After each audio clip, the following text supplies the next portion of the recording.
11માં ભાષા તજજ્ઞતામાં આવતા અંગ વિસ્તારક પ્રત્યય વિશે ચર્ચા કરીશું. અંગ વિસ્તારક પ્રત્યય એટલે શું? અંગમાં મૂળ અંગમાં ફેરફાર કર્યા વિના માત્ર અંગનો વિસ્તાર કરતા પ્રત્યયોને અંગ વિસ્તારક પ્રત્યય કહે છે.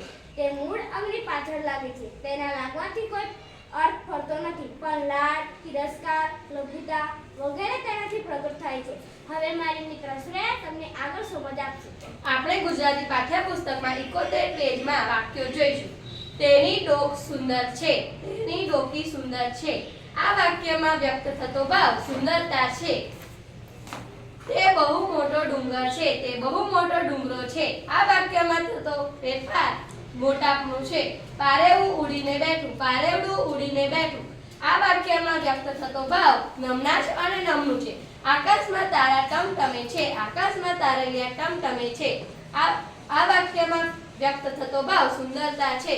હું ગુલાબનો છોડ લાવ્યો, હું એક ગુલાબનો છોડવો લાવ્યો.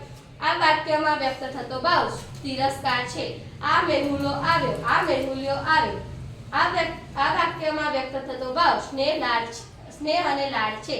આવા ફેરફાર નાના નાના ફેરફારોને અંગ વિસ્તારક પ્રત્યયો કહે છે. જેમ કે ડોક તો ડોકી, ડુંગર તો ડુંગરો, પારેવું તો પારેવું, તારા તારલિયા, છોડ છોડવો, મેહુલો અને મેહુલ્યો. Thank you.